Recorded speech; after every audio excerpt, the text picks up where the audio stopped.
Hi friends, అందరికీ నమస్తే. Welcome back to wisdom share 1969 cooking videos. ఈరోజు మనము ఈ వీడియోలో పుదీనాకు రైస్ తయారు చేసే విధానాన్ని చూద్దాము. దీనికోసం ముందుగా ఒక ఎంటీ బౌల్ తీసుకొని దీంట్లో ఒక డబ్బా బియ్యాన్ని పోసుకొని కొన్ని వాటర్ పోసి 3 సార్లు శుభ్రంగా వాష్ చేసుకోవాలి.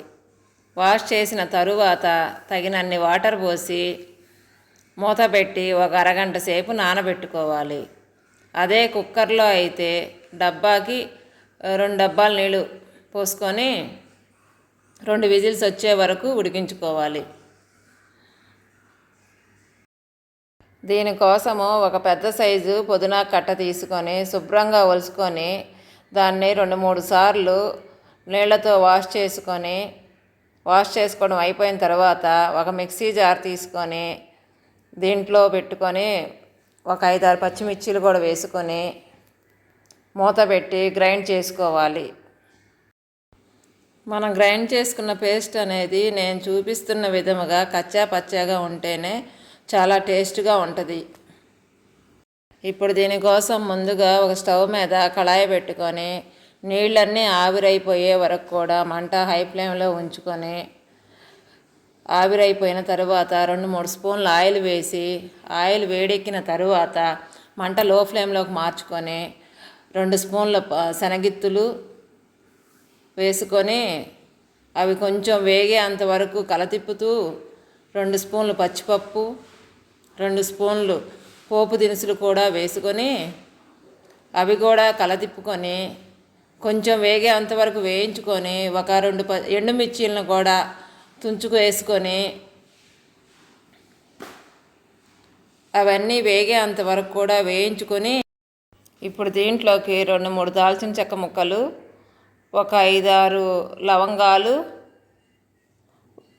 ఒక పావు స్పూను ఇంగు కూడా వేసుకొని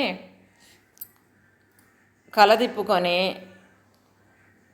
పొడుగ్గా కట్ చేసుకున్న పచ్చిమిర్చి వేసుకొని అవి కొంచెం వేగిన తరువాత మనం వేయించి పెట్టుకున్న పేస్టును కూడా వేసుకొని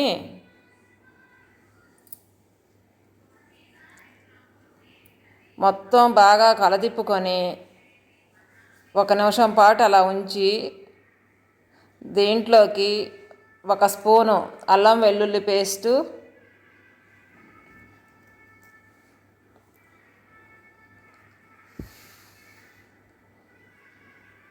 1 అర స్పూను సాల్టు,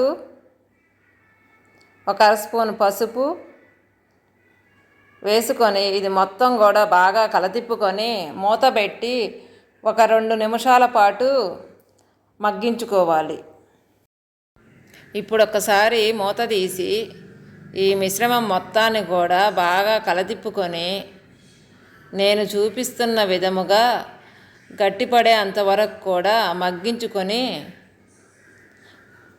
మూత పెట్టి స్టవ్ ఆపేసుకుందాం.